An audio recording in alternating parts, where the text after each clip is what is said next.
Bien, bueno, bienvenidos al segundo encuentro. Perdón, justo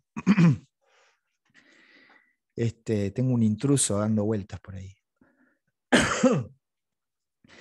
Bienvenidos a este segundo encuentro de la construcción social de la masculinidad, hegemonía, poder y violencia. Eh, la idea central que atraviesa los dos encuentros es analizar la relación entre la masculinidad y el poder, ¿no? Eso es básicamente tratar de analizar desde una mirada crítica esta distribución desigual del poder en favor de los varones que caracteriza a lo que conocemos como sistema patriarcal de dominación, ¿no? De la dominación masculina tradicional o clásica. Y para arrancar hoy me gustaría poder hacer como una suerte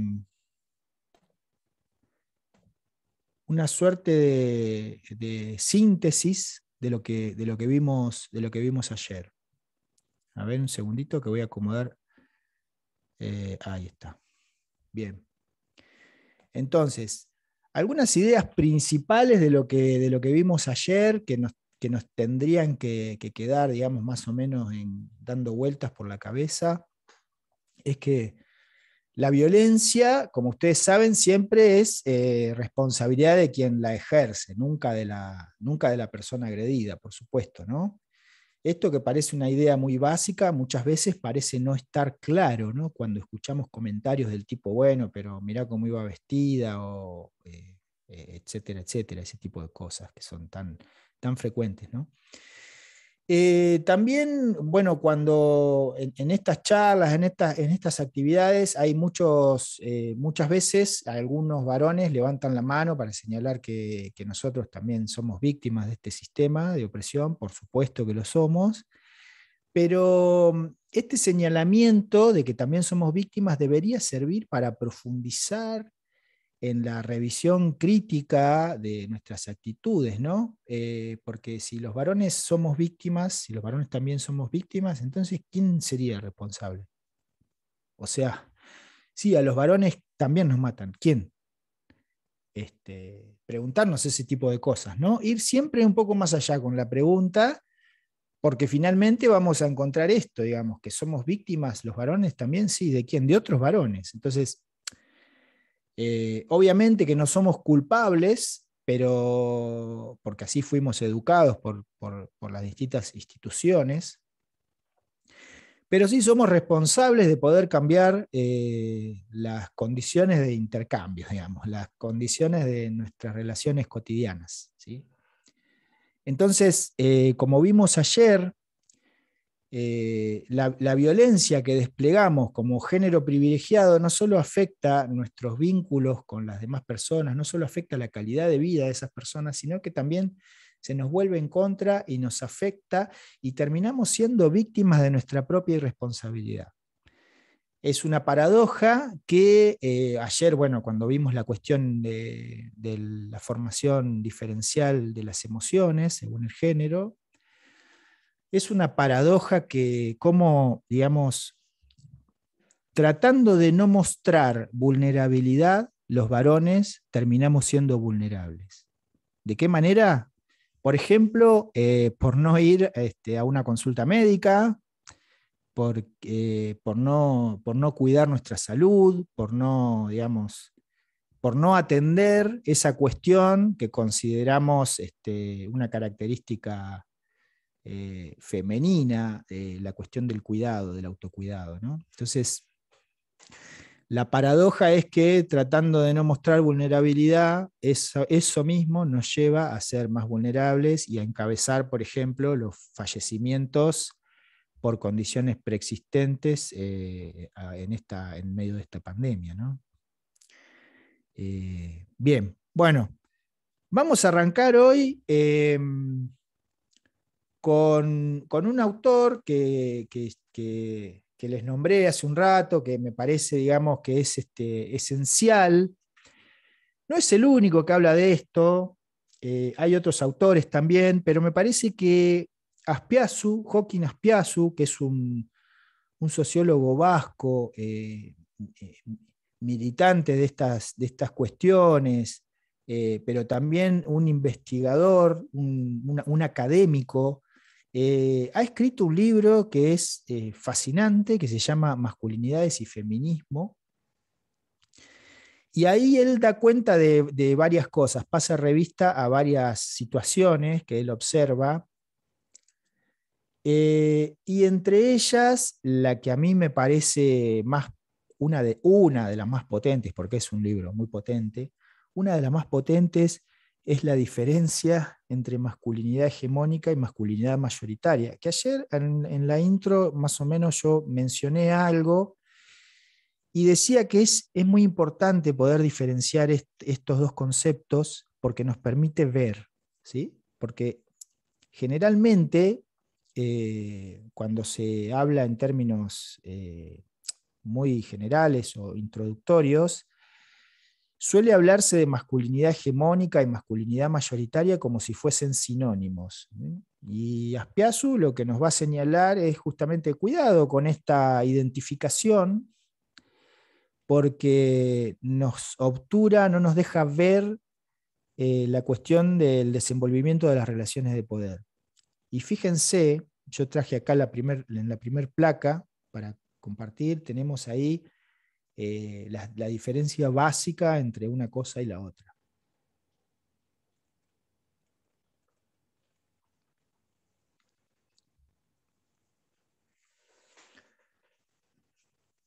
Azpiazu nos va a decir,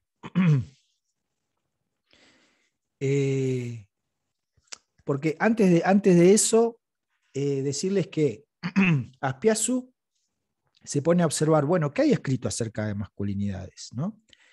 Y entonces intentó leer lo más que pudo, escrito acerca de masculinidades, y encontró varias cosas. Entre ellas, encontró que en general los estudios lo que hacían era identificar cuál era el modelo de masculinidad en una sociedad determinada, hacer una descripción, ¿no? Y, digamos, ver cuáles eran las diferencias, ¿no? Y bueno, a partir de esa caracterización, de ese modelo de masculinidad identificado, se construyen otros discursos y otras identidades y eso que se conoce como nuevas masculinidades, ¿no? De lo que tanto se habla. Que ahora le vamos a dar un poco de leña también a esa idea, pero no nos anticipemos. Bien. Bueno, la cuestión es que Azpiazu dice, tengamos cuidado, recordemos quién instauró, quién ideó el concepto de masculinidad hegemónica, ¿no? Que fue una socióloga australiana, ¿sí? Que en los años 80 ella ya empezó a hablar de masculinidad hegemónica y lo hacía, digamos, en términos de Raewyn Connell. Lo hacía en términos de Gramsci, ¿no? Entendiendo la hegemonía en términos gramscianos como aquello que empieza a instalarse, que empieza a hacerse invisible, imperceptible, ¿no? Que empieza a transformarse en algo deseable, ¿sí? Y, digamos, la masculinidad hegemónica, entendida como un sistema de poder, ¿no? Entonces, Connell entiende al género como un sistema de poder y va a decir, como todo sistema de poder, hay jerarquías, ¿no? Hay distintos estadios en los que se puede ir escalonando, se puede ir avanzando según las características de cada cual. Entonces, se define una categoría máxima que sería la masculinidad hegemónica como eso deseable o eso digno de ser buscado, como una identidad digna de ser reproducida y defendida, ¿no? Entonces, Azpiazu ahí nos va a decir, entonces, tengamos cuidado porque ahora se habla, por lo menos en el sentido común, se está instalando una idea de que se está instalando una idea de que está emergiendo un nuevo tipo de varón, un nuevo tipo de varón colaborativo, amable, ¿no? Un varón no violento, igualitario. Ahora va a decir Azpiazu, ¿esto es así? ¿Esto es tan así?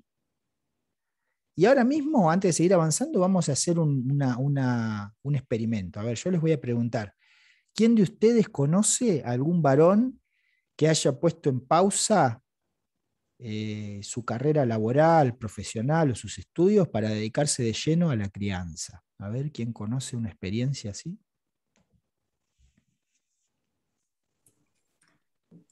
Eh, Hola Sebastián, ¿cómo estás? ¿Cómo están todos, todas, Hola, ¿cómo todes? va?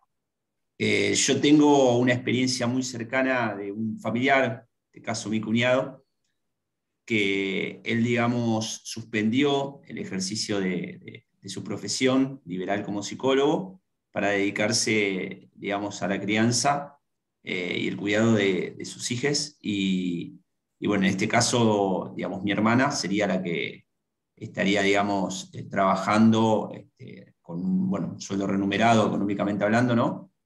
Cuidando niños en un jardín de infantes.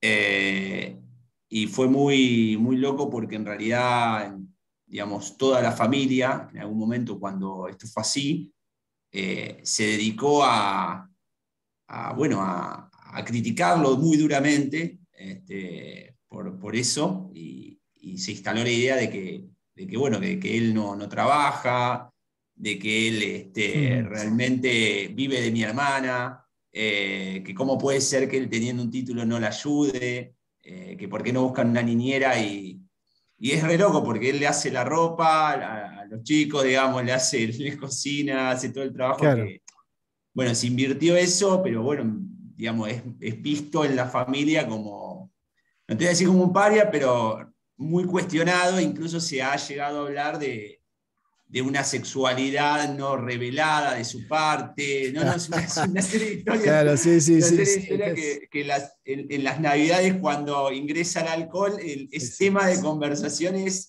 pegarle al tipo.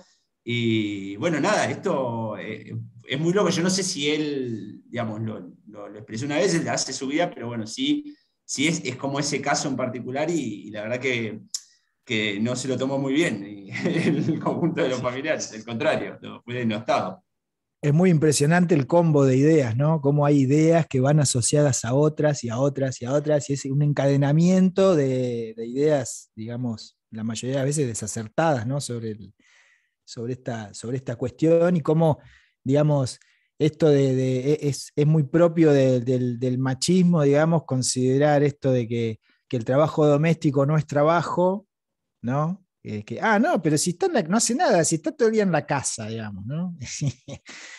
Y cómo eso también va asociado a un género determinado, ¿no? Como si, digamos, si naciste con vagina, también venís con una escoba, con una plancha, este, estas ideas que habitan el sentido común y que muchas veces, ojo, que también por ahí te descuidás, ¿viste? Y pones el automático y sin darte cuenta, que es lo que vamos a ver hoy, ¿no? Como muchas veces sin darnos cuenta terminamos siendo parte, formando parte de este entramado de significaciones desacertadas y terminamos reproduciendo una lógica que en realidad nos molesta y nos parece injusta. Por eso está bueno, bueno, después ya nos vamos a meter con los micromachismos, pero no sé si alguien más quiere compartir alguna experiencia similar a la que compartió Cristian, digamos, de algún varón que haya decidido poner en pausa su carrera o su formación profesional, laboral para Eh, Buen día. Diego, sí. Buen día a todos. Sí, yo tengo una amiga que es diplomática y cuando se fueron a vivir a otro país fue como un común acuerdo que ella iba a trabajar y que él se iba a dedicar a la crianza absoluta.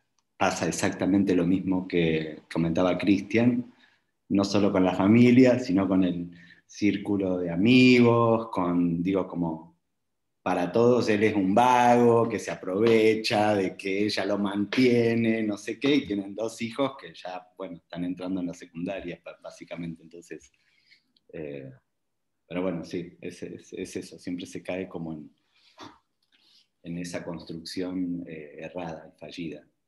Ujú. Bien, no sé si alguien más quiere compartir, conoce a alguien. Yo tenía algo para compartir. Dale nomás. A mí me tocó por la pandemia, nos tocó como familia, que mi compañera, ella es bioquímica y tenemos un bar, yo manejo el bar. Y por las características de nuestros trabajos, a mí me toca acompañar en este momento, me tocó en el momento de la pandemia, hacer todas las partes de la casa porque el bar estaba cerrado. Y ahora que ya podemos abrir y todo, continúo aportando desde esa parte. Llevo a los chicos al colegio, cocinamos un mediodía, eh, esperamos que vuelva mamá y con la comida hecha y todo, pero por suerte no notamos ninguna violencia de la afuera, digamos. Se entendió o porque no nos interesó recibir ninguna crítica o porque realmente lo pudimos hacer de manera correcta.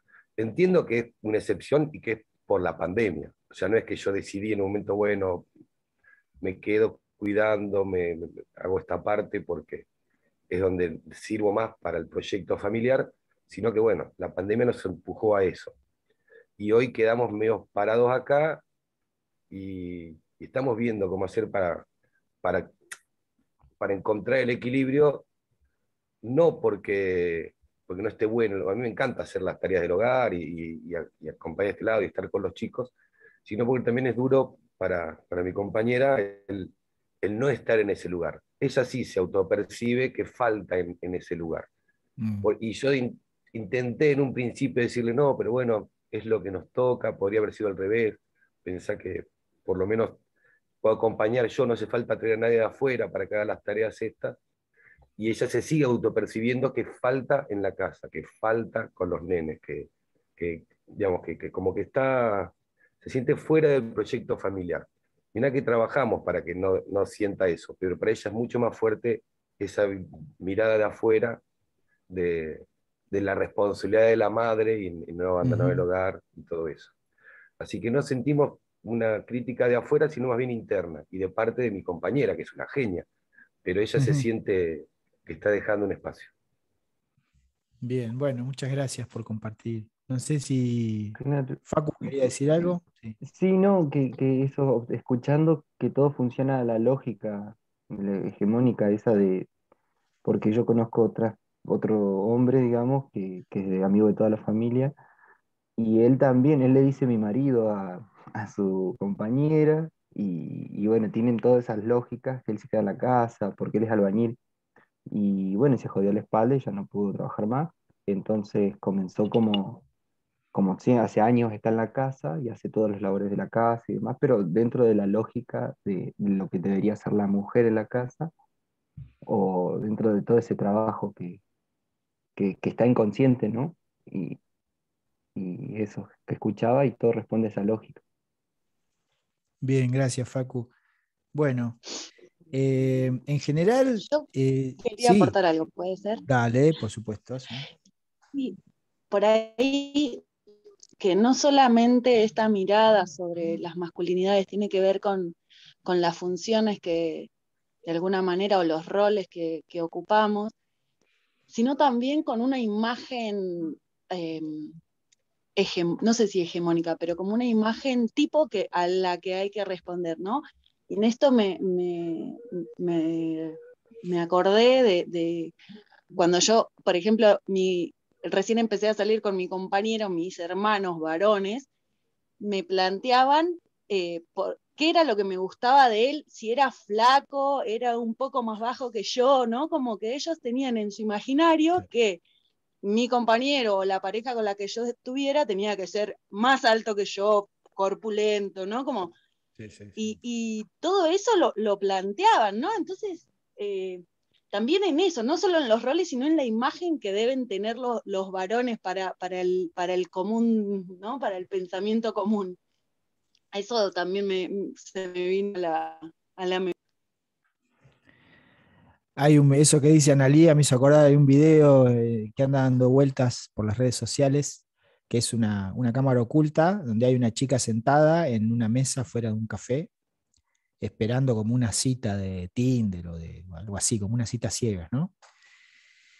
Y es muy gracioso porque, en realidad es patético, ¿no? Pero van llegando los chabones, los tipos, llega uno y la chica se levanta para saludar y es una chica que mide como 2,50 m, no sé, es altísima, grandota. Y los flacos pasan, no sé, 5 o 6 y todos son más bajos que ella.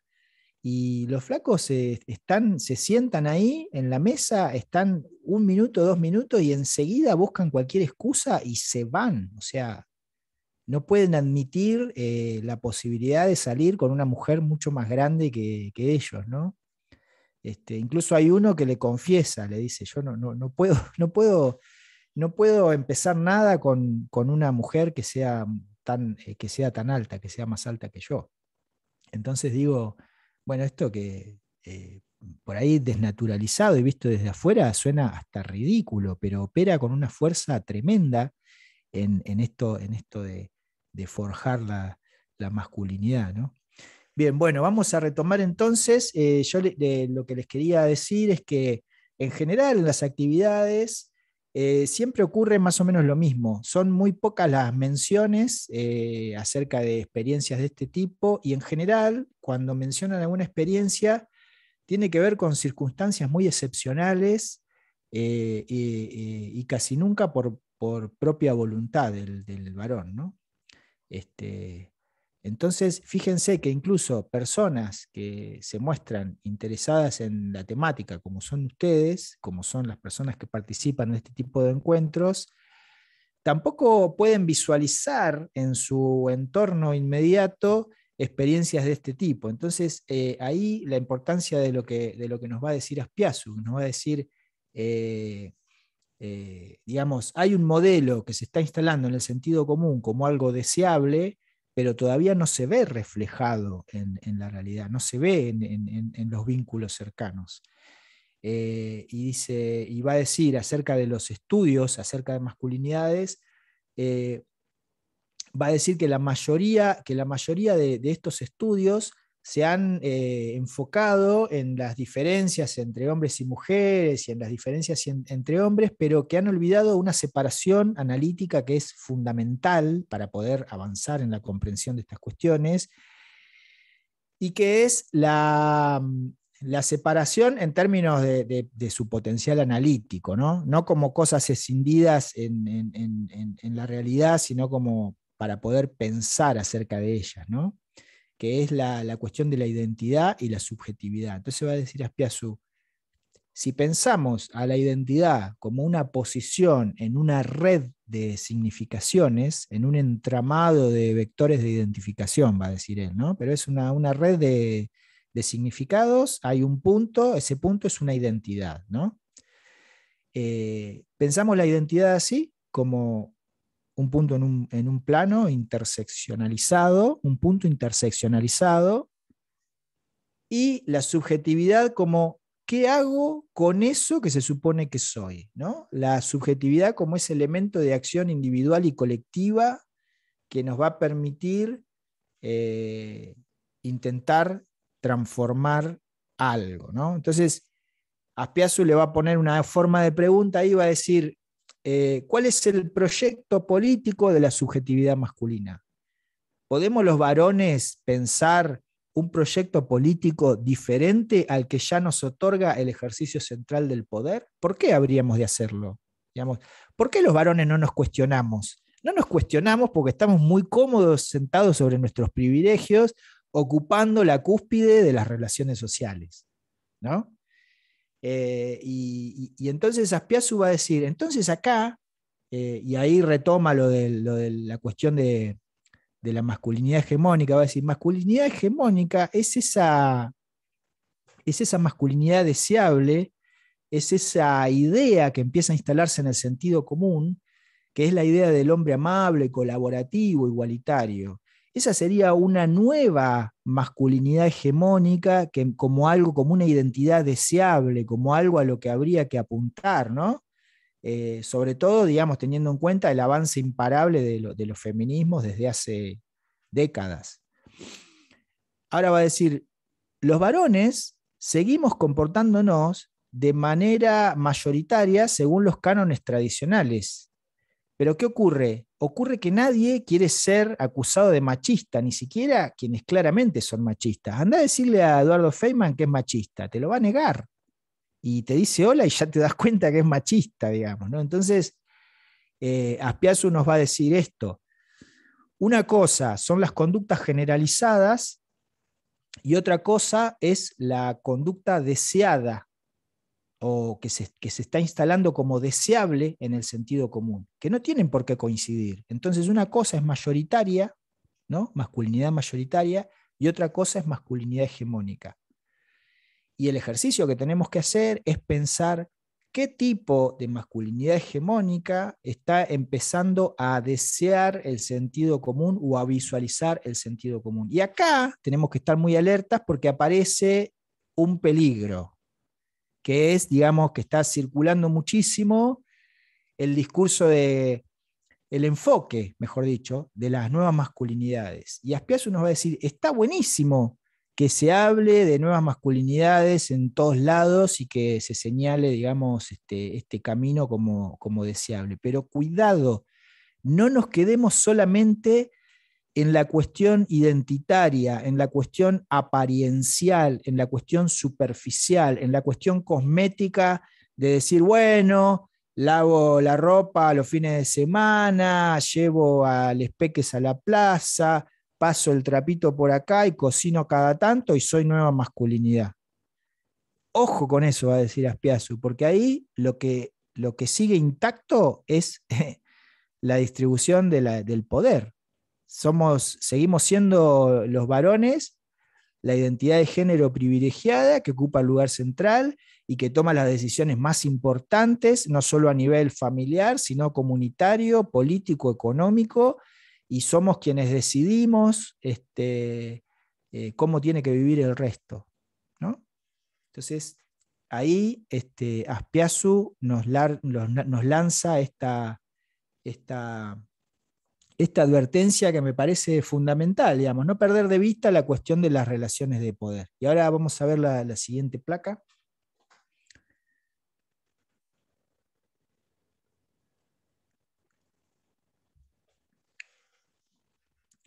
No perder de vista la cuestión de las relaciones de poder, porque como ya mencionábamos, como ya dijimos, muchas veces pasa que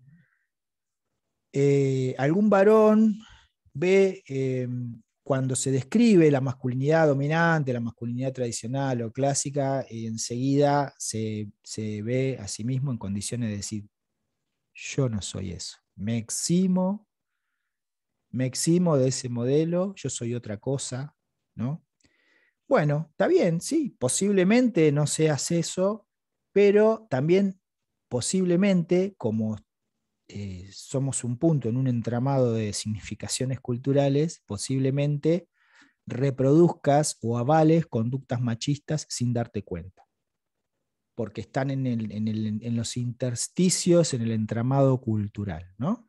Que son los micromachismos. Y los micromachismos son importantes de analizar, de revisar, porque son la base, como ven ahí en la ilustración, son la base de todas las demás violencias, ¿no? Cuando escuchamos la palabra violencia, enseguida nos gana a la mente la imagen del sentido común, de que la violencia es la violencia física, la violencia visible, la violencia que está sobre la superficie, digamos, ¿no? Ahora, cuando empezamos a profundizar en cuáles son los modos de la violencia, cuáles son las modalidades de la violencia, vemos diferentes tipos de violencia, como son el desprecio, la humillación, el ignorar, el ningunear, ¿no? El ninguneo, culpabilizar, el humor sexista, la publicidad sexista, el lenguaje sexista, ¿no? la anulación. Y en la base de todas estas violencias están los micromachismos, ¿no?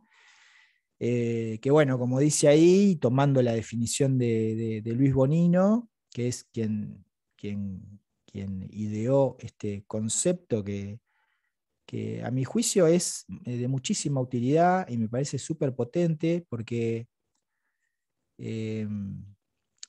como escuché alguna vez por ahí, nada más práctico que una buena teoría, ¿no? Entonces, en términos de lo microscópico, o sea, micromachismos no porque sean insignificantes, sino porque son difíciles de detectar. ¿Cuándo los detectamos? ¿Cuándo los vemos? Cuando tenemos un instrumento.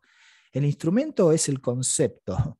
Nuestro microscopio para ver los micromachismos va a ser el propio concepto de micromachismos. Y una vez que entendemos qué son los micromachismos y cómo operan, empezamos a verlos por todos lados. Incluso a mí me pasa que cada vez que, después vamos a ver algunos ejemplos, me pasa que cada vez que vemos la lista de ejemplos, digamos, rememoro mi propia vida cotidiana, mis últimos días de vida cotidiana, y siempre encuentro algo, alguna situación en la que me hice el gil o hice algo o me valí de mi condición de varón para esquivar alguna tarea o alguna responsabilidad, ¿no? Porque, digamos, también está bueno hacer el ejercicio de pensar a la familia como una unidad organizativa de tipo asociativo, ¿no? No piramidal, no jerárquico. Bueno, me fui un poco por las ramas, perdón. Estábamos hablando de los micromachismos y de Bonino, y el mismo Bonino dice en el texto que ustedes tienen, que son el caldo de los micromachismos, son el caldo de cultivo de las demás violencias, ¿no? Y que son las armas, entre comillas, más utilizadas con las que los varones intentamos imponer nuestro propio punto de vista o razón, que son como en realidad actitudes no conscientes, son inmediatas en el sentido de no mediadas por la reflexión, ¿no? Son como reflejos que responden a una defensa de esa suerte de corporativismo de la masculinidad tradicional, que tienen que ver con defender lo que uno conoce, lo que uno aprendió, ¿no? Que ya está tan arraigado y son tantos años de formación y de transmisión intergeneracional que te sentís atacado en tu intimidad, cuando en realidad te están cuestionando en tu formación, en tu manera de ver las cosas, ¿no? Que no es lo mismo, pero muchas veces se toma como tal, digamos, cuando cuestionás el punto de vista de otra persona, muchas veces pasa que la otra persona se siente cuestionada en su integridad. Bueno, ahí ya, por ahí llevamos la discusión para otro lado, pero vamos a ver la siguiente placa, por favor.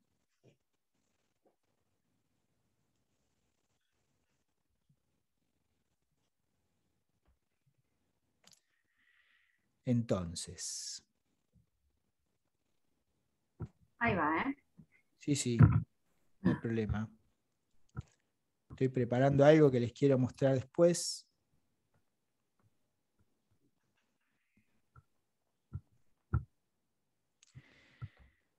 Bueno, mientras tanto yo les cuento que Bonino, este concepto, él lo crea, lo piensa, lo define en los años 90.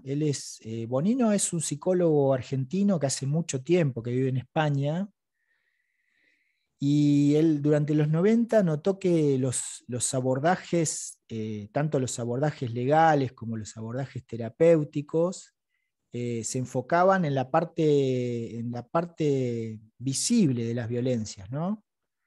Pero él tenía muchas pacientes, mujeres que venían con una carga mental, con un agotamiento psíquico, con una pesadez, digamos, un malestar difuso, y que él, indagando, percibió, se dio cuenta que ese malestar difuso provenía en realidad de las relaciones cotidianas con sus respectivas parejas. Entonces, y acá es importante hacer esta aclaración, Bonino todo su análisis lo desarrolla tomando como modelo, como base, a la pareja heterosexual conviviente con descendencia, ¿sí? Bonino siempre va a hablar de varones y mujeres, siempre va a hablar en esos términos porque él toma como modelo de análisis a la familia patriarcal tradicional, ¿sí? Pareja heterosexual conviviente con descendencia. Entonces va a decir, en las relaciones entre varones y mujeres no se juegan diferencias, sino situaciones de ejercicio del poder, formas de imposición de un punto de vista, ¿sí? Y para armar una definición de poder, él va a tomar, digamos, los desarrollos teóricos de Foucault y va a tomar también algunos estudios feministas acerca de las relaciones de pareja. Entonces, la definición que arma Bonino, más o menos sintetizándola, diría esto: el poder no es una categoría abstracta, sino que es algo que se juega en las interacciones, que se puede visualizar en la vida cotidiana, donde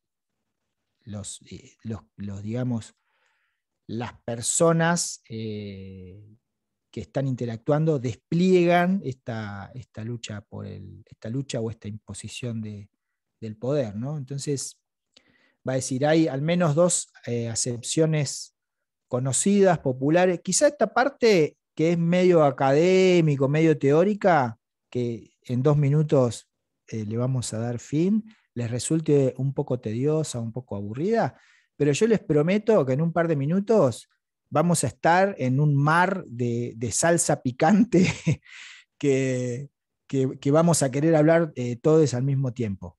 Así que bueno, ténganme paciencia estos 2 o 3 minutos que siguen, por favor. Bueno, el poder, va a decir Bonino, tiene como 2 acepciones más comunes, ¿no? Que es, por un lado, la autoafirmación, ¿sí? El poder, para autoafirmarse, requiere un apoyo, requiere una legitimidad social que lo autorice. Y Bonino va a decir, y esa legitimidad en general la hemos tenido los varones, ¿no? De alguna manera, en los distintos espacios, siempre termina imponiéndose la razón masculina, porque se valida inmediatamente con el entorno más cercano, o a nivel institucional, porque los cargos son ocupados por varones con formación tradicional que terminan dándole una cuestión de solidaridad de género o código de la masculinidad, la razón al violador, ponele, ¿no? Por usar un ejemplo extremo. Y el poder como dominio y control, ¿no? Que para tener el dominio y para ejercer el poder como dominio y control, ahí es necesario la tenencia de recursos que aquella persona a la que pretende dominarse, a la que pretende controlarse, no solo no tenga, sino que además desee, que además quiera, ¿no? Entonces, son las 2 formas más usuales del poder. Vamos a ver la siguiente placa. Y ahí Bonino va a decir, bueno, pero entonces esta asimetría relacional entre varones y mujeres, recordemos que Bonino toma como modelo de análisis a la pareja heterosexual conviviente con descendencia. Va a decir, esta asimetría relacional, ¿cómo se sostiene en realidad? ¿Cómo se sustenta? ¿No? Bueno, se sustenta por 4 pilares, 4 columnas básicas que van a ser la división sexual del trabajo, donde, digamos, todavía se le da un lugar preponderante, se le asigna un lugar preponderante a las mujeres en las tareas domésticas de crianza y de cuidado, ¿sí? La naturalización de esto, ¿sí? La inscripción en nuestras mentes, la inscripción axiomática, la inscripción de un sistema de valores en nuestra cabeza que valida y justifica y legitima la división sexual del trabajo. La cuestión del punto de vista válido, como esto que mencionábamos recién, cómo termina en la mayoría de los casos dominando la razón masculina, ¿sí? El punto de vista válido es el punto de vista del varón, ¿sí? Lo contrario es, estás loca, estás diciendo cualquier cosa, no sabes lo que decís, etcétera, etcétera, etcétera.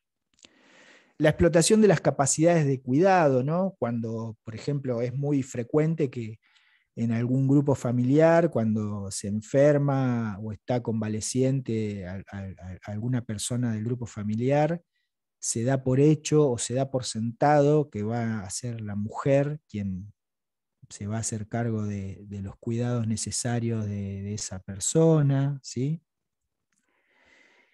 Bien, estos son los 4 pilares en los que se sustenta la asimetría relacional. Ahora, esto que estamos viendo acá no es solamente una elaboración teórico-conceptual de Bonino para ganar prestigio académico, sino que en realidad lo podemos ver estadísticamente. Ahora yo les voy a mostrar un par de placas que tienen que ver con ilustrar esta cuestión de, por ejemplo, que las mujeres en general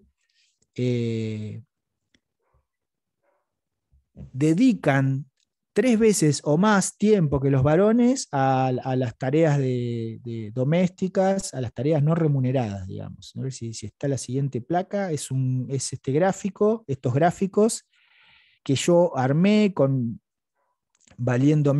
tomando como fuente unas tablas, un informe publicado por el INDEC en 2013.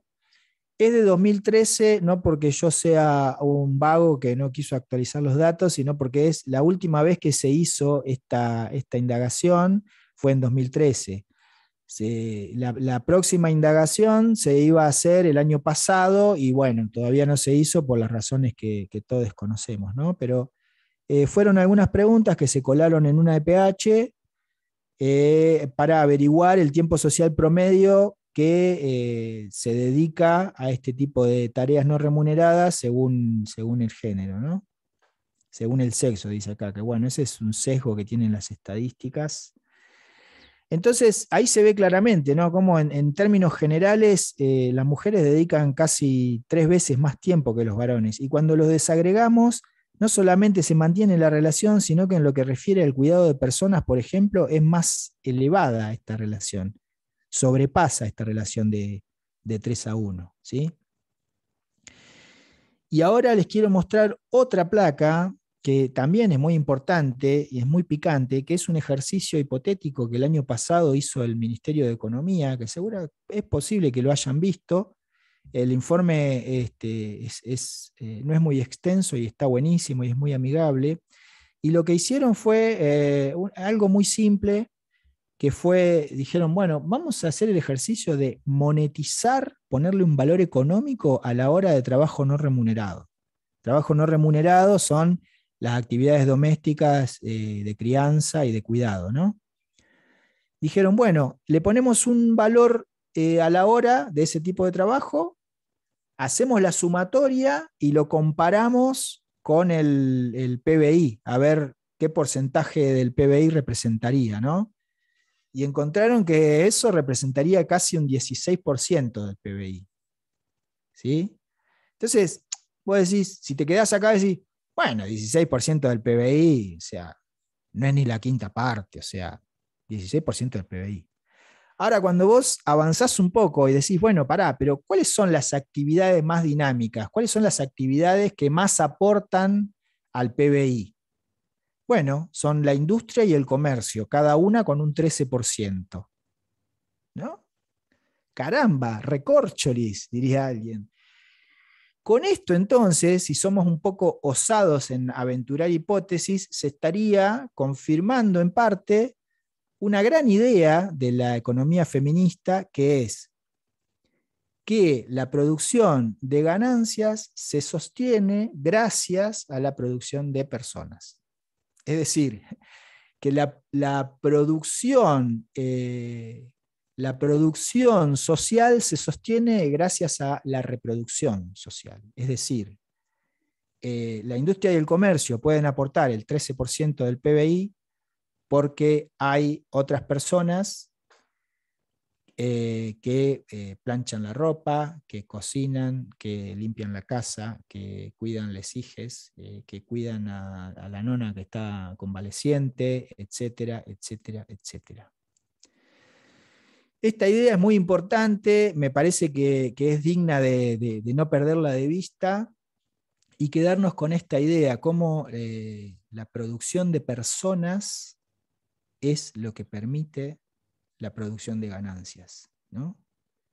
Cómo lo que subyace sustenta lo visible, ¿no? Y qué invisibilizado que está el trabajo doméstico y de cuidado como tarea, como trabajo, ¿no? Esta idea que compartía al principio el compañero de que si sos varón y te dedicás a los quehaceres domésticos, en realidad sos un vago, no querés laburar, ¿no?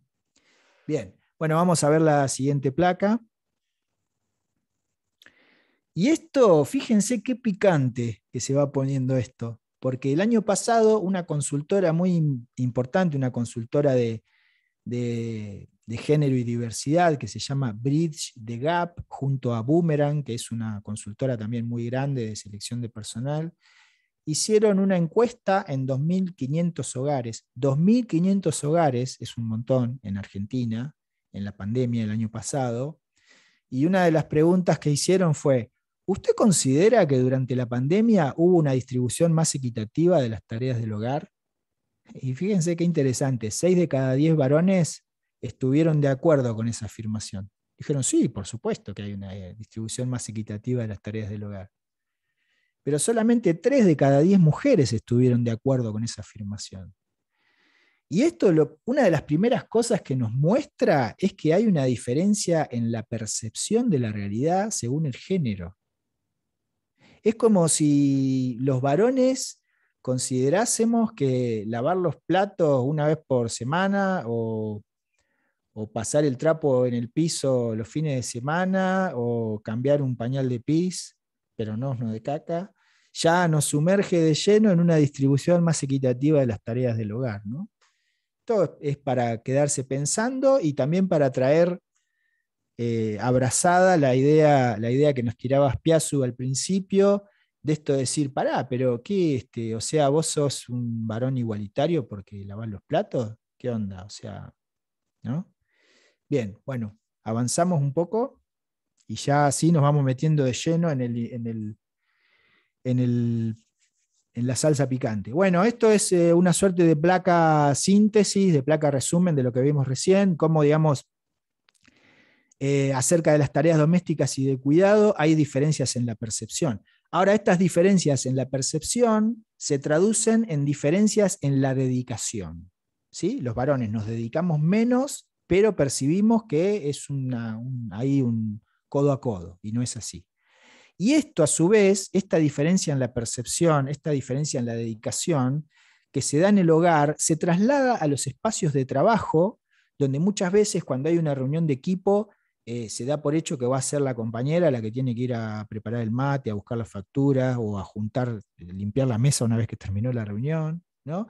Y cómo esos comportamientos al mismo tiempo por interconexión y por imitación y porque se entiende que tiene que ser así, terminan predominando en la comunidad, ¿no? Entonces, digamos, podríamos mejorar nuestra calidad de vida afectiva comunitaria si empezásemos a hacer lo mismo en nuestros hogares y en nuestros espacios de trabajo, ¿no? Bien, ahora sí, vamos a la siguiente diapo. Entonces, volviendo con el amigo Bonino, Bonino va a decir, hay 4 clases de micromachismos: los utilitarios, los coercitivos, los encubiertos y de crisis. Para ahorrar tiempo y para no perder la dinámica, no vamos a definir qué quiere decir cada cosa. El título es bastante gráfico y explícito, así que vamos a pasar a ver directamente ejemplos de micromachismos, que, si no me acuerdo mal, están en la siguiente placa.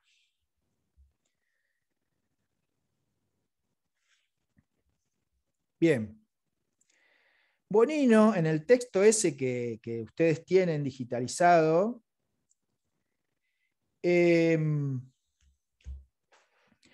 Bonino va a elaborar no solamente la definición de micromachismos a partir de una definición de poder, no solamente cómo se sustenta esa asimetría relacional, no solamente va a armar la taxonomía, la clasificación de los micromachismos, sino que además nos va a brindar ejemplos de la vida cotidiana. Él ahí en el texto ese da un montón de ejemplos. Yo tomé algunos nada más, porque no entraban en una sola pantalla y porque me parecieron los más usuales, o por lo menos los que más han despertado el debate en las actividades, ¿no? Fui como seleccionando. Y me quedé con estos pocos.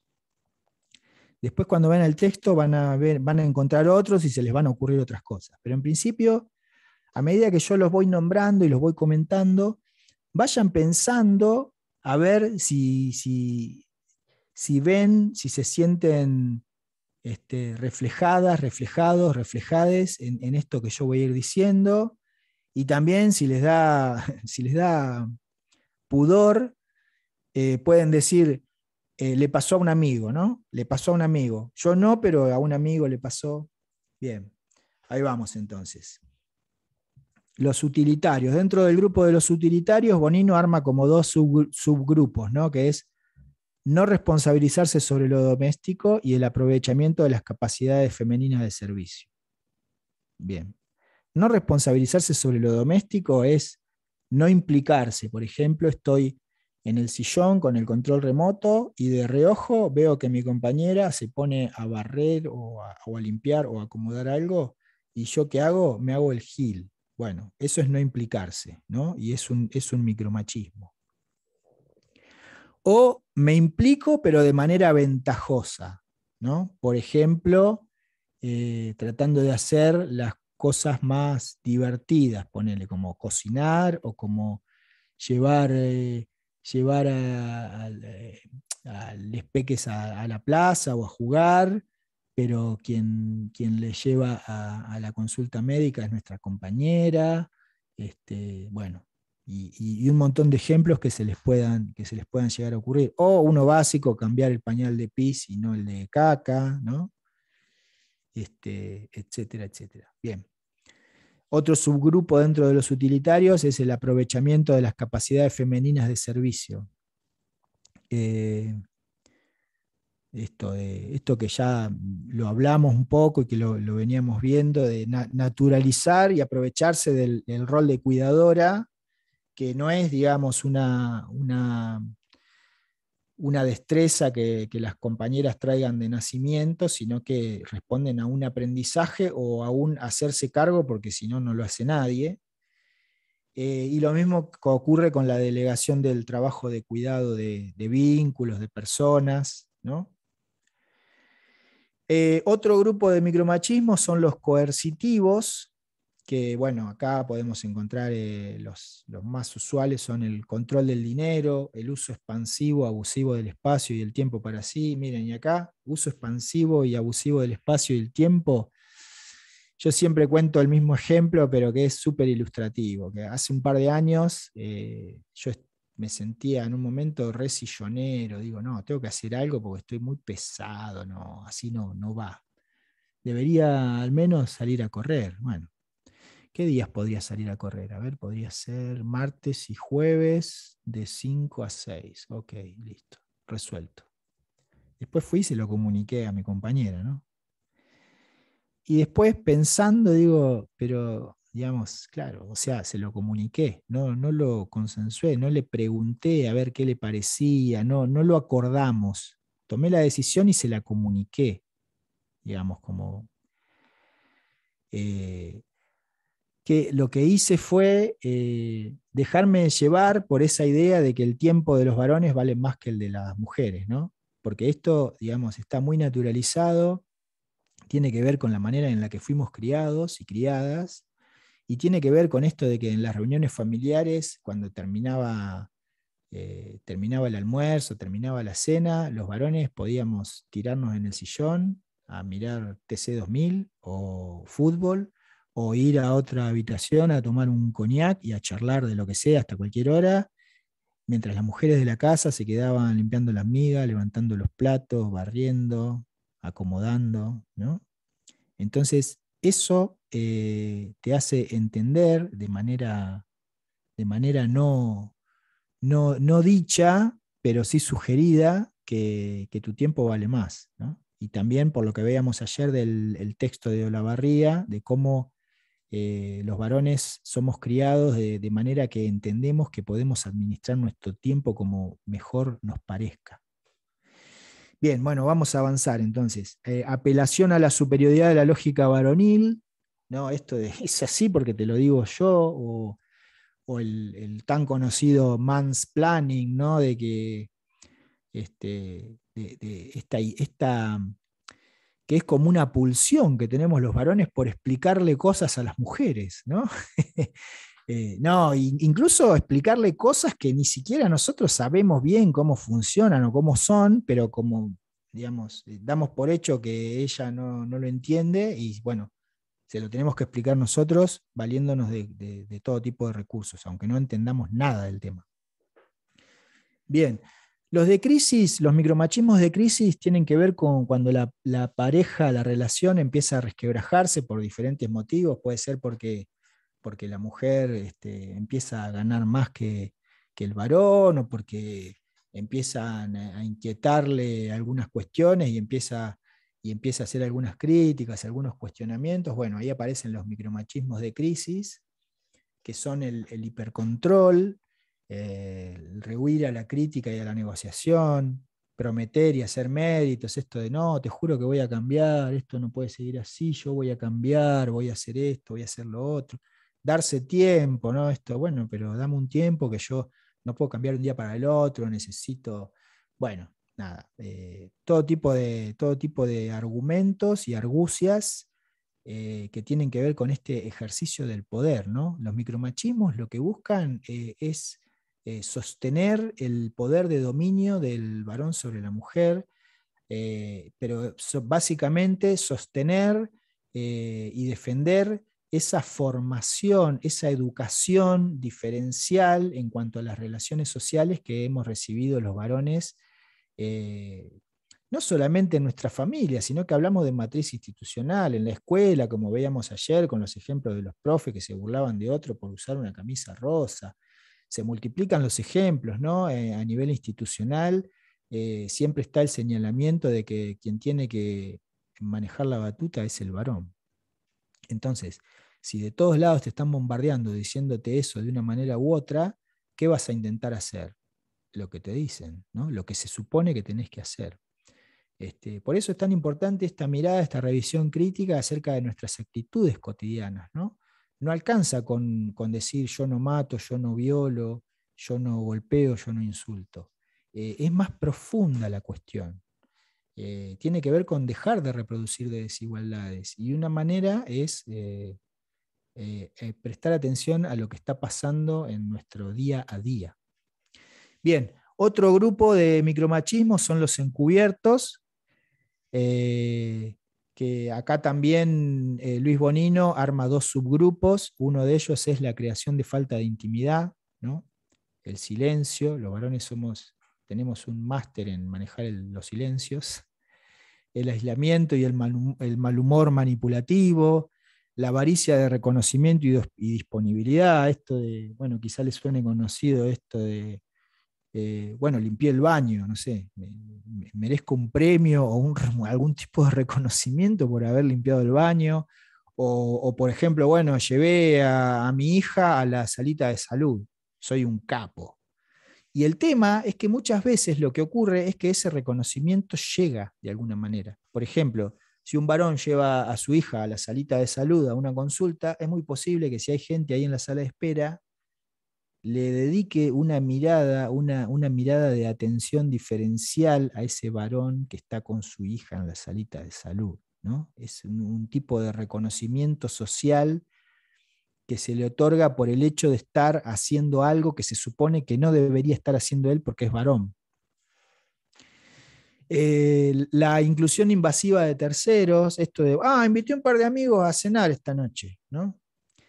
La negación de lo positivo, la descalificación, desvalorización, el paternalismo, esta mirada esta mirada de superioridad o muy desde arriba que muchas veces tenemos los varones, esta actitud de lo que pasa que vos no entendés, yo te voy a explicar, o sea, como que siempre estamos por encima de lo que ocurre, ¿no?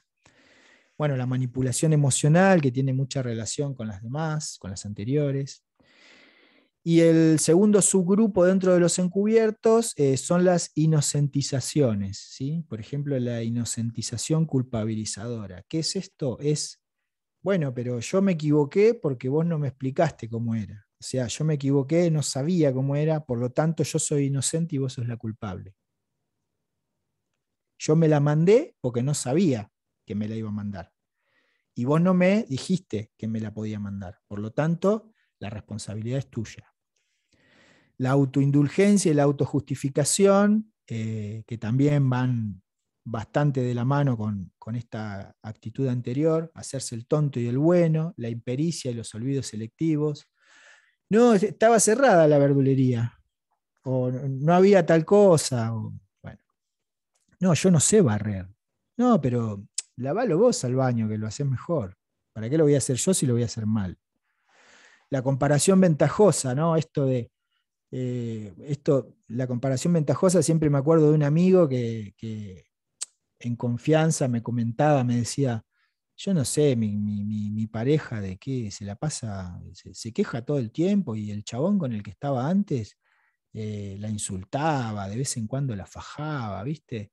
Y ahora conmigo, ¿viste? Bueno, esta cuestión de la comparación ventajosa, ¿no? De yo no soy como, como tal.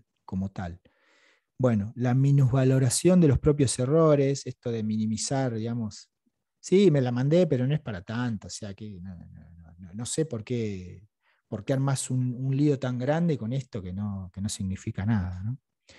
Bien, bueno, y ahora me gustaría abrir una rueda de participaciones y que ustedes puedan compartir qué se les ocurrió, qué vieron, o lo que quieran, compartir lo que quieran, el ejemplo que quieran compartir con el grupo, es el momento.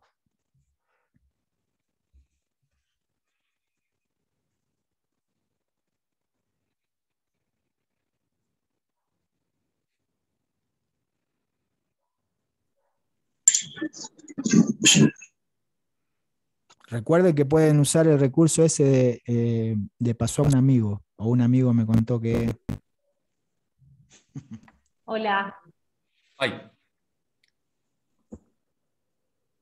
Si nadie quiere participar, puedo tomar la palabra y de paso Por también me supuesto, presento. abran el micrófono y hablen directamente.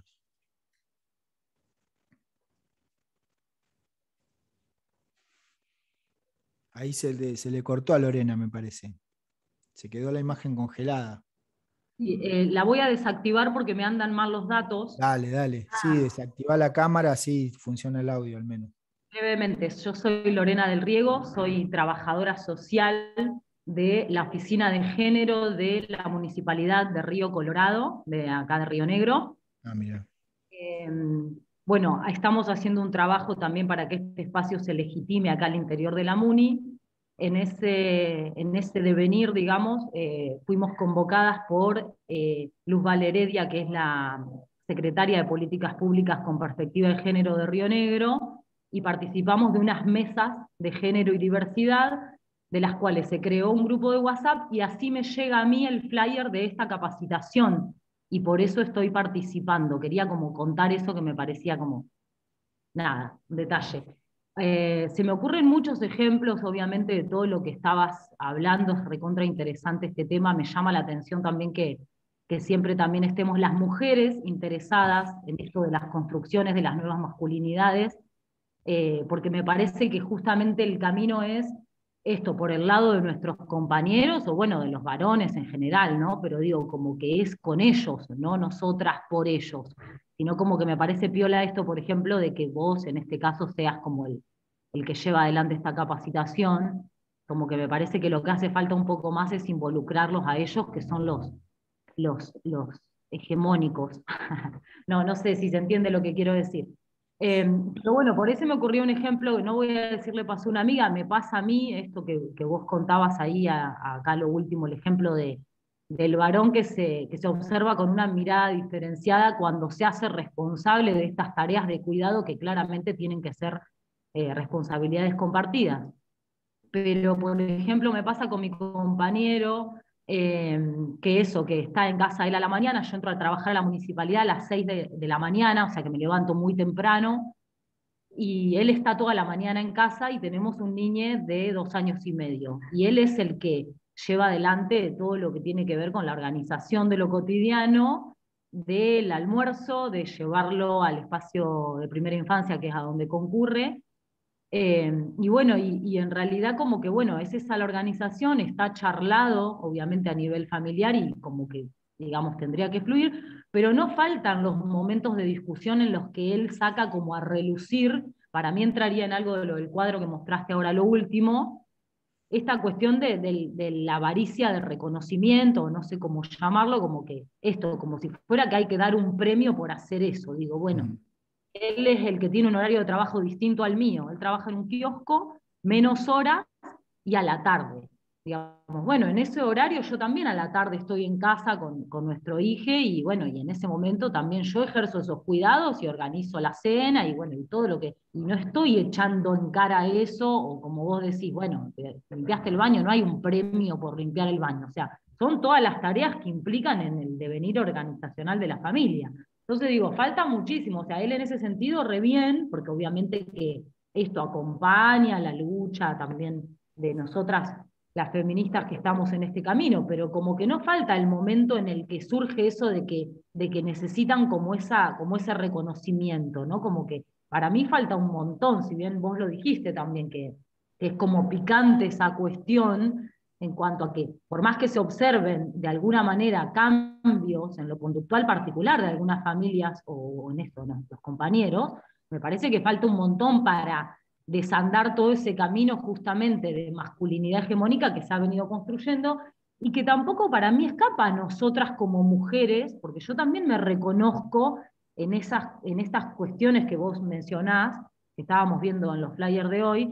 Por ejemplo, esto de yo organizarme una reunión con la grupa feminista en la que participo y sin preguntarle, como listo, voy, ¿me entendés? Hay un horario de reunión, yo digo que puedo y después le digo a él, bueno, el sábado a la tarde tengo esto, y que es el día que tenemos familiarmente para compartir, y bueno, yo elijo ir a la grupa a reunirme y después, bueno, las actividades que tenga después, o por ejemplo, los viernes tengo un programa de radio, también feminista, obviamente, y bueno, y después de los viernes del programa yo me junto con mis amigas y también le aviso ahí como sobre el momento, bueno, hoy me voy a juntar con las pibas a tomar una birra, como que también necesito ese espacio por fuera de todo lo otro que hago. O sea, como digo, todo conlleva a una lucha constante por ganar esos espacios. Es como complejo, porque es como que cada uno obviamente tiene sus derechos. Lo ideal obviamente es que exista ese equilibrio que se pueda plantear y llevar a cabo de la manera más democrática posible, pero la realidad es que cada uno tira como para su lado, digamos, ¿no? Entonces, bueno, un poco eso, para compartir algo desde mi experiencia personal. Está buenísimo, Lore, muchas gracias. Me hiciste acordar hace un par de semanas andaba circulando un meme que era varones hablando por teléfono, organizando un encuentro, un asado. Yo llevo el vino, yo llevo los chorizos, qué sé yo. Y al lado un cuadro de mujeres organizando una reunión entre ellas, diciendo, bueno, yo llevo esto, yo llevo lo otro, pero voy con Male, voy con Mateo, voy con, ¿no? Como que, digamos, nada, esto que más que un chiste es una cuestión que te hace plantearte un montón de actitudes, ¿no? Porque es muy frecuente esto de a la hora de organizar reuniones, digamos, en general ocurre que los varones no contemplan la posibilidad de reunirse con otros varones con les hijes, ¿no? Salvo que la pareja, la compañera tenga otra cosa muy importante que hacer, pero no surge. En cambio, sí es usual que las mujeres se junten con otras mujeres con les hijes y los chabones, uno se queda en la casa, el otro se queda, no sé. Digo, estas cosas, ¿no? Estas que están naturalizadas y que sí, que muchas veces, como decía Lore, las mujeres también, digamos, validan y convalidan una y otra vez este tipo de situaciones, ¿no? Y también, como decía un amigo la vez pasada en una actividad, decía, bueno, pero que las chicas también empiecen a redefinir qué entienden por macho alfa, porque también después se terminan yéndose con el macho alfa. Entonces, los varones de alguna manera queremos ser ese macho alfa. Entonces, si se empieza a redefinir, digamos, como ese modelo porque de eso también me parece que estaría bueno hablar. Yo no lo tengo muy en claro, ¿no? Pero muchas veces hay varones que me preguntan acerca de estas cuestiones y no he encontrado todavía algún texto o algo como para poder hablar de esto, ¿no? De los gustos y preferencias, que cómo configuran identidades también, ¿no? Porque, bueno, me fui un poco por las ramas, perdón. No sé si Facundo ahí quería decir algo o quién quería decir algo. Me parece que Cristian había levantado la mano, Cristian Quiroga. Me parece. Gracias, Facundo. Sí, yo cuestiones personales es esto, ¿no? En base a los ejemplos que daba, trataba de identificar, bueno, cuál se da en el hogar, cuál se da en el trabajo y, bueno, cuál se da en la comunidad, si se quiere, en las reuniones con amigos y con amigas.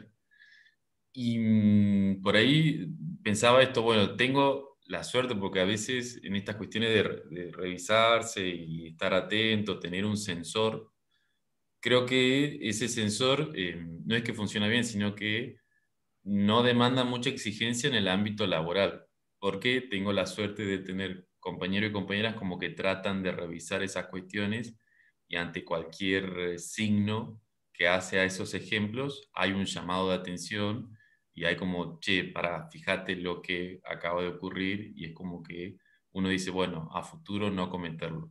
Y creo que la puja se da más en la cuestión del hogar, familia, y esa puja se potencia más en las cuestiones no solamente de género, sino también generacionales. Eh, qué sé yo, para mis tíos, por parte de mi padre, fue todo un tema que el sobrino, bueno, levante la mesa, lave los platos, eso no te corresponde, y venir de una crianza donde, nada, tener, no sé si la suerte, pero tener una madre que te decía, mira, las cosas es mitad y mitad, hay leyes, hay normas, entonces como que uno lo fue incorporando, pero a la hora de ir a otros espacios familiares, como no, esa cuestión no. Ojo, no es que mi unidad familiar de chico era una familia progre, no, sino que tenían prácticas que a la hora de comparar con otras no se daban.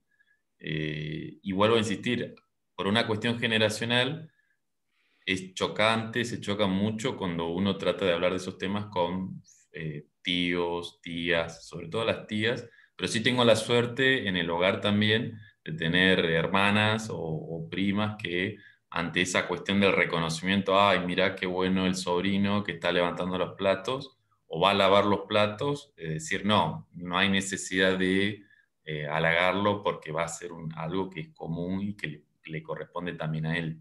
Entonces, por ahí el tema de la comunidad también es un tema. Creo que el tema esto de los ejemplos y en base al sensor de revisar cuando se estás practicando esos micromachismos, como que por ahí estar más atento en el tema, por mi parte, ¿no? En realidad tendría que ser en las tres dimensiones, hogar, trabajo y comunidad. Pero en el trabajo es como que me impresiono más, sobre todo en el tema en el aula y a la hora de ocupar un rol que es la de docente. Qué sé yo, cuando empecé a trabajar como docente, lo que más me preocupaba era esto de monopolizar el discurso y tratar de distribuir la palabra tanto a las compañeras como a los compañeros.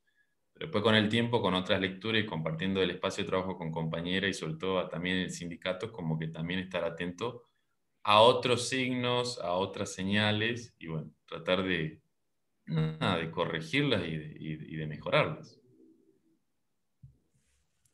Gracias, Cristian. Bueno, no sé si alguien más quiere decir algo.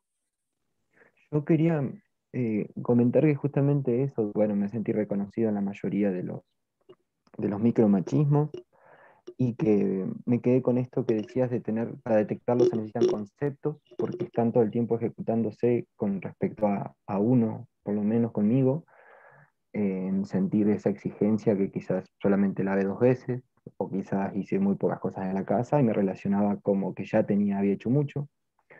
Y, y me encontré desde ese lugar como muy reconocido con todo este tipo de micromachismos y que bueno, más allá de los conceptos y demás, yo acudo a una terapia y ahí también vas reconociendo otras cuestiones que se van conformando con mi crianza, con mis cuestiones, tanto emocionales, vinculares y demás, y ahora con estos conceptos nuevos que adquiero acá. Entonces la construcción que voy armando sobre mis expectativas o mis cosas, eh, me hacen pensar en esto que decías que es como el ideal, ¿no? Estaba como muy lejos en un lugar así del ideal, bueno, que es un proceso, es una construcción, es un trabajo fino que es para uno mismo y ir laburándolo desde ese lugar. Buenísimo, gracias Facundo. Bueno, ¿alguien más? Yo para compartir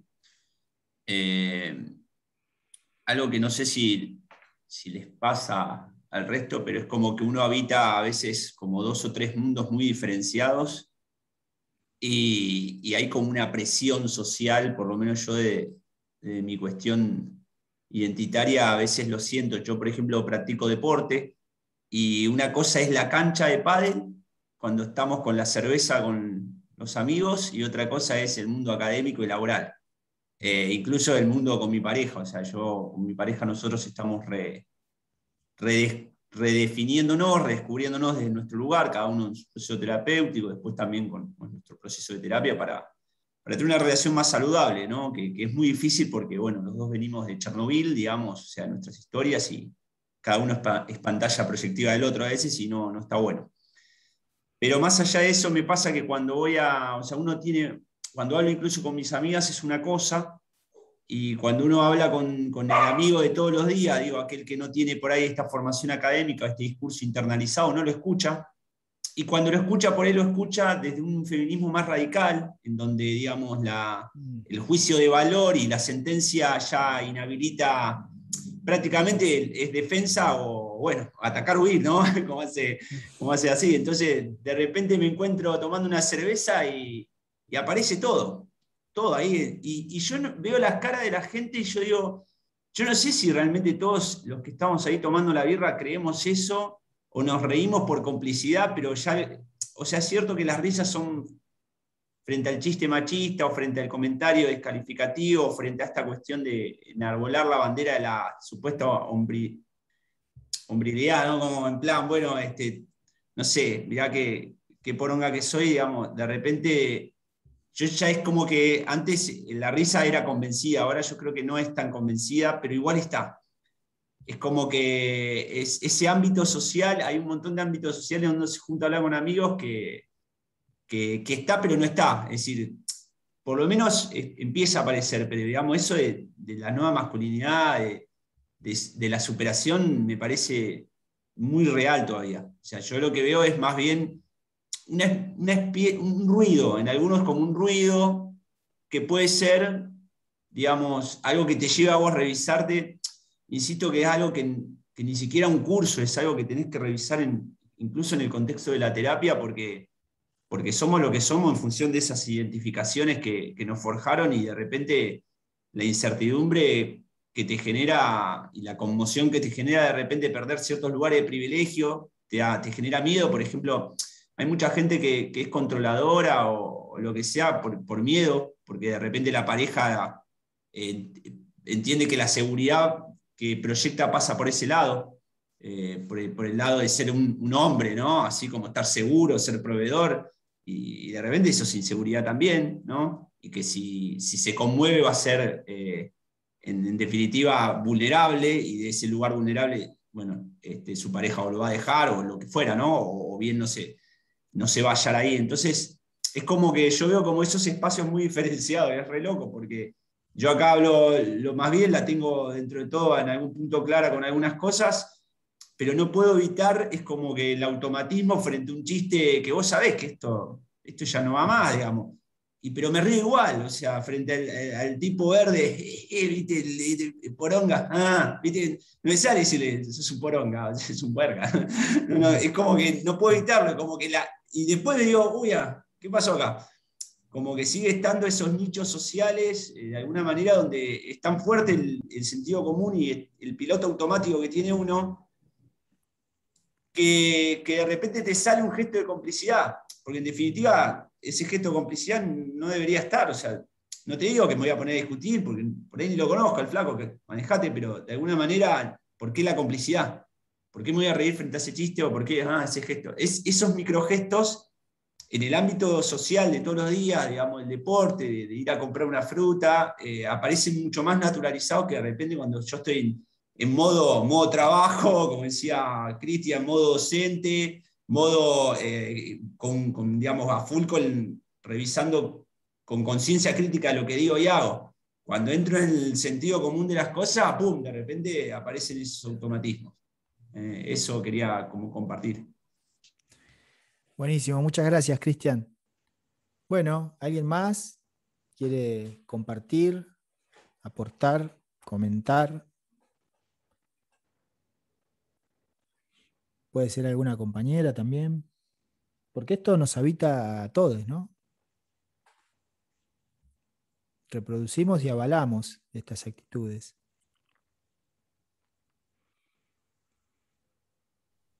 Hola, buenas.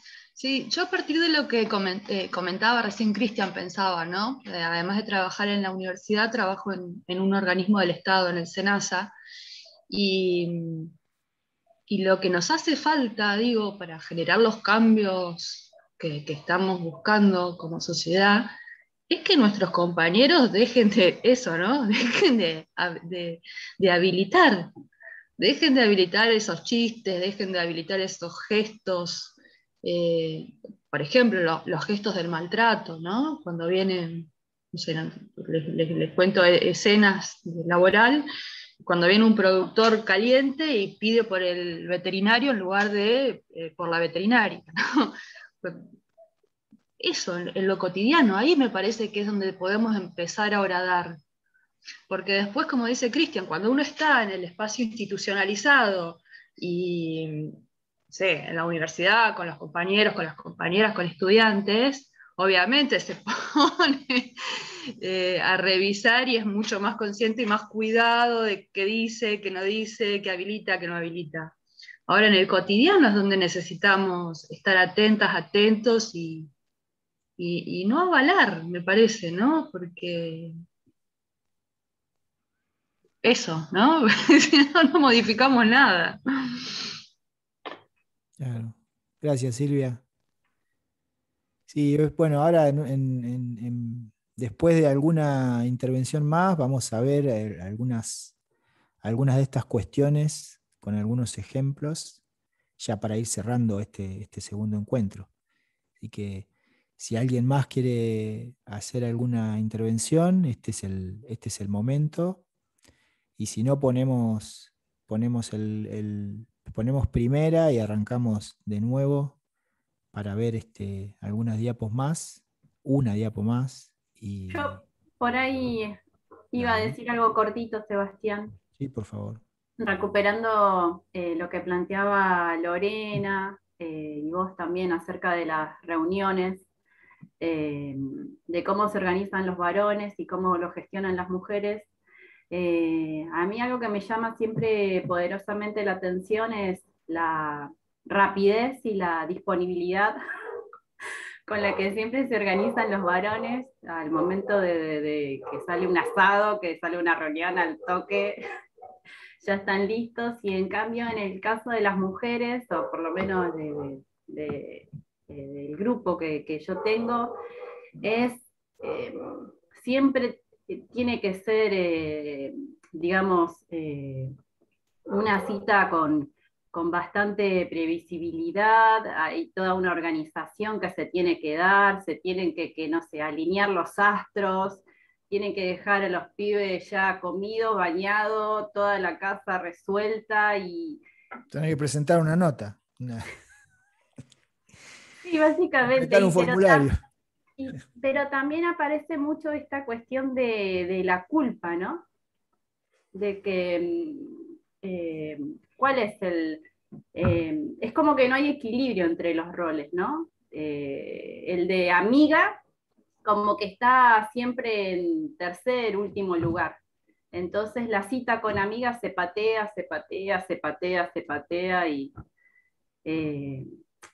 bueno, me parece injusto eso.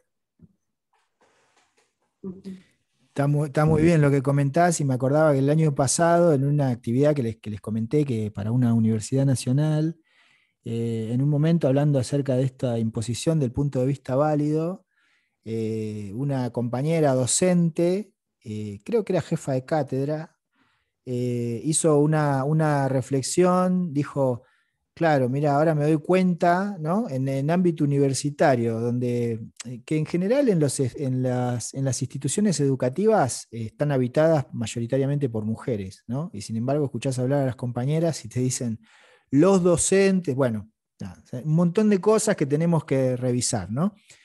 Pero bueno, esta docente decía, bueno, en reuniones de equipo, reuniones de área, me doy cuenta que a veces somos 9 mujeres y un varón y no termina la reunión hasta que el varón no se pronuncia, no da su opinión. Es como que si todas hablamos y dijimos lo que nos parecía y lo que había que hacer, pero el varón no abrió la boca, nos quedamos esperando a que se pronuncie, y si no, es como que la reunión no terminó.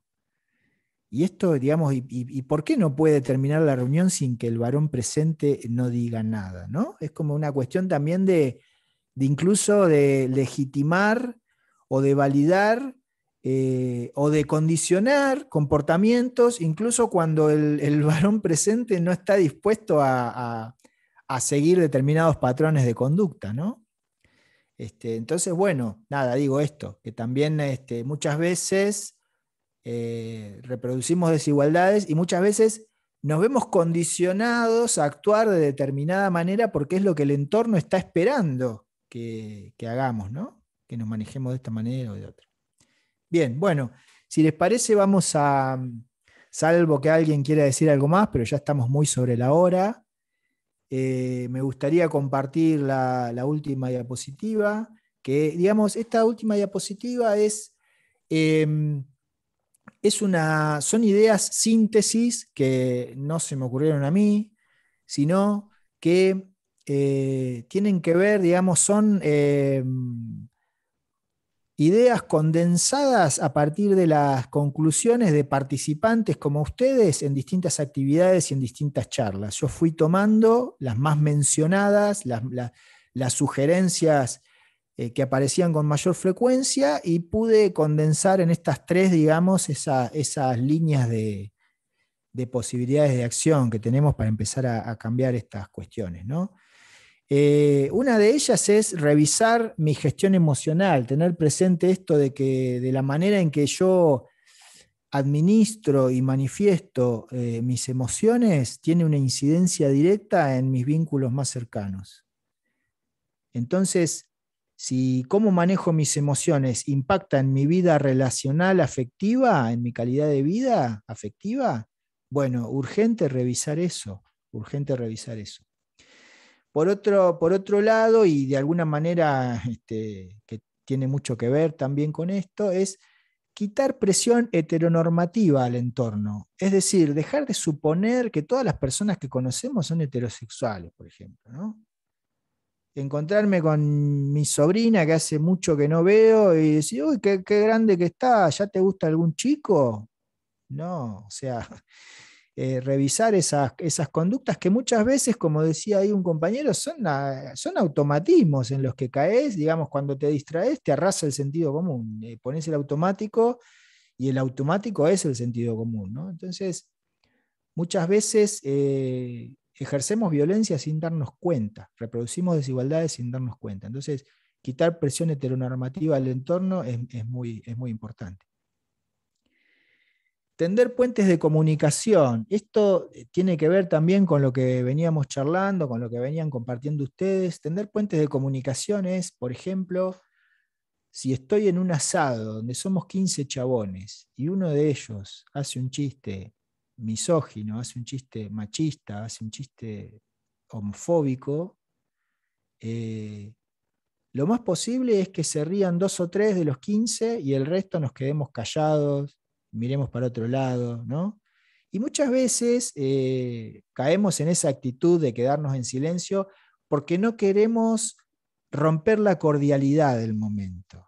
Pero en realidad, en lugar de no romper la cordialidad del momento, lo que estamos haciendo es perpetrar, sostener y convalidar el pacto de crueldad machista, esta suerte de corporativismo de la masculinidad tradicional digamos, de sostener estos códigos que lo que hacen en realidad es profundizar en el ejercicio de la desigualdad, ¿no? Entonces, tender puentes de comunicación sería en esa situación pronunciarse. Pronunciarse, que es un acto, el acto político por excelencia, y decir, ¿sabés qué, fulano? Eso no es un chiste, lo que estás diciendo es cualquier cosa menos algo gracioso, no me parece gracioso. Y seguramente en ese momento alguna de las otras personas que se han quedado en silencio van a sentir que no están tan en soledad con lo que están experimentando, porque seguramente es muy posible que estén experimentando algo similar a lo que estamos experimentando nosotros, y también se pronuncien. Y entonces, digamos, de esa manera empezamos a desarticular, a quitarle referencias y apoyos comunicacionales a estos modos de perpetuar las desigualdades a través del lenguaje, ¿no? Y de las actitudes. Entonces, digo, muchas veces sostenemos situaciones por no ser descorteses, y en realidad la mayoría de las personas que están presentes en ese mismo momento están pensando lo mismo, pero quizá consideren que son, como pasó ayer con el ejercicio de a qué edad te dijeron algo en la calle por primera vez, y que muchas veces pasa que creemos que pensamos en soledad lo que pensamos, y en realidad somos un montón de personas quienes pensamos lo mismo, pero por eso mismo es necesario tender puentes de comunicación, ¿no? Bien, bueno, con esto cerramos el encuentro de hoy. Me gustaría despedirme de ustedes con un video que, si Lina me habilita para compartir la pantalla, me parece que es un video que cierra, es un video muy breve y que cierra y conceptualiza perfectamente todo lo que vimos hoy y en gran parte lo que vimos ayer. Y bueno, antes de ver ese video, no sé, Lina, si querés decir algo para cerrar esta actividad. Todo tuyo. Estás habilitado para compartir y les quería decir a Lorena, que estuvo participando hoy, que si querés dejar tu nombre, apellido y DNI en el chat, como hicieron el resto de los compañeros, así después te mandamos el certificado. Y al resto del grupo, bueno, agradecerles la participación. Les vamos a mandar el certificado a quienes no hayan recibido la bibliografía también.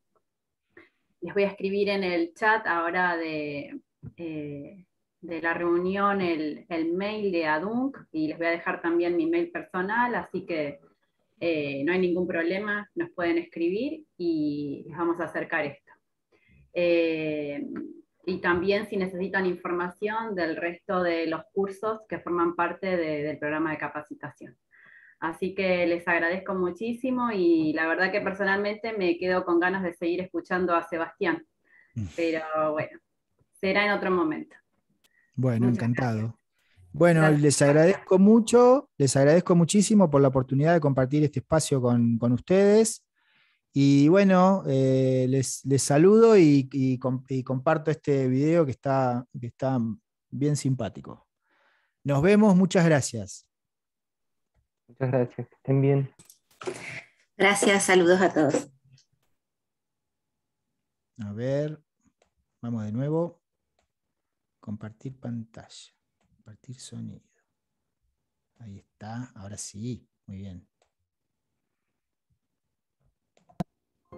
¿No te ha pasado que... ¿No te ha pasado que... ¿No te ha pasado que... ¿No te ha pasado nunca que se te estropea el coche? Y no es por vacilar, pero sabes bastante de mecánica.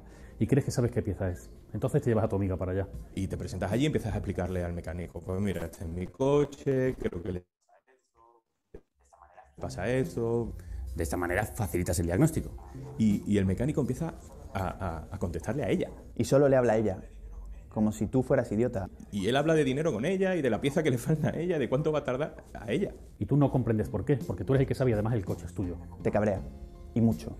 Porque la persona que te acompaña no tiene ni idea de mecánica.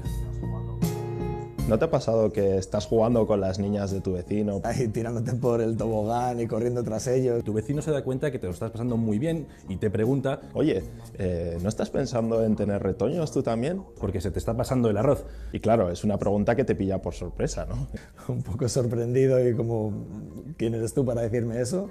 La verdad es que tú nunca has querido tener hijos. Porque no quieres y punto. Lo cierto es que ya te has buscado un montón de excusas durante los últimos años para intentar justificarte. Y estás cansado de tener que dar explicaciones y que te recuerden todo el rato que te vas a arrepentir. ¿Qué parte es la que no entienden? ¿No te ha pasado que estás en un bar y de pronto ves a una tía al otro lado de la barra? Y dices, ¿y por qué no? Y se acerca y os ponéis a hablar y la conversación mola. Es interesante. Pero te quieres ir. Te quieres ir solo porque te quieres ir, no sé. Te quieres ir a casa y ya está. Pero ella te dice que no, que te quedes más tiempo. Tú le dices que no, que te quieres ir. Empieza a ser menos educada, empieza a ser todo un poco más raro y empieza a ser un poco agresivo incluso. Y decides irte. Y entonces aprovechas un despiste para salir a la calle. Tienes que coger un taxi. Por miedo. ¿No te ha pasado? ¿No te ha pasado? ¿O que te has cambiado de acera por la calle para evitar que te intimiden con piropos? ¿De verdad no te ha pasado? Que te has justificado por estudiar una ingeniería, porque los hombres no suelen estudiar esas cosas. Piénsalo un segundo. ¿No te ha pasado? ¿Que has sentido que tus opiniones se tienen menos en cuenta en tu trabajo por tu condición de hombre? ¿En serio no te ha pasado? ¿De verdad no te han dicho nunca? Uy, qué mala cara tienes. Arréglate un poco. ¿De verdad no te han dicho: a ver cuándo te animas con los niños, que se te pasa el arroz? Después de Navidad hay que quitarse unos kilitos de más. Ya no entra ni en los pantalones. ¿De verdad no te ha pasado? A mí sí. ¿A mí? Sí. ¿A mí? Sí. A mí sí. A mí sí. A mí también. Y a mí también. A mí también. Y a mí. Sí.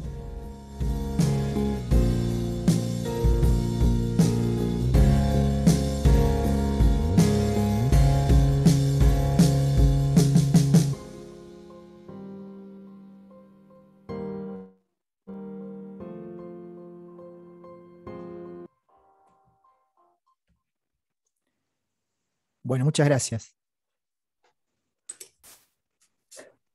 Gracias, gracias Sebastián. Gracias a todos. Gracias, Lina. Gracias, Lina. Sí. Gracias, que estén muy bien, ¿eh? Hasta la próxima.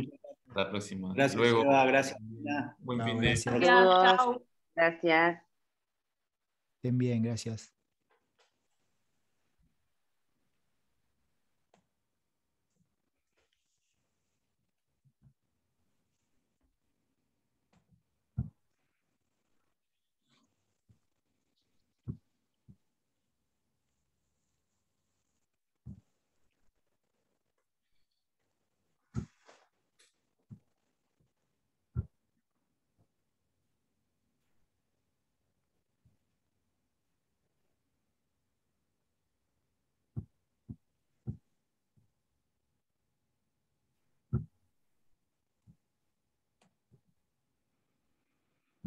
Bueno, buenísimo. Estuvo. Bueno. Muy bueno estuvo. Vinieron Bueno, muchas gracias. los mismos que ayer y algunos más hoy. Ah, buenísimo. Sí, ni me fijé cuántos había online. Tampoco hice ninguna captura de pantalla, nada. No sé si Si después vas a hacer alguna difusión o algo. En Sí, todo nosotros- caso, avísame, así comparto en mis redes también. Dale, sí, nosotros hicimos y así que después lo vamos a compartir y te arrobo.